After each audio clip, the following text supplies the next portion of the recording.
நீயாக அன்று என்னை பார்த்ததும், நீயாக வந்து பேசி போனதும், நீ என்னை ஏற்று ஒப்புக்கொண்டதும்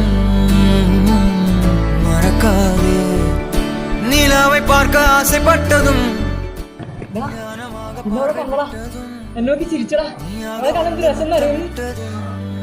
എന്താടാ നീ എന്തിനാണ് നോക്കി പേടിപ്പിക്കണേ? ഇയാള് വലിയ സിഗ്നൽ ഇയാൾക്കാന്ന് പറഞ്ഞ മനസ്സിലായത്. பொறாமை கொண்டு ஊரை பார்த்ததும், நீ என் உலக அழகியே, உன்னை போல் ஒரு தீ இல்லையே, எதுவும் இன்னும் மறக்கவில்லையே.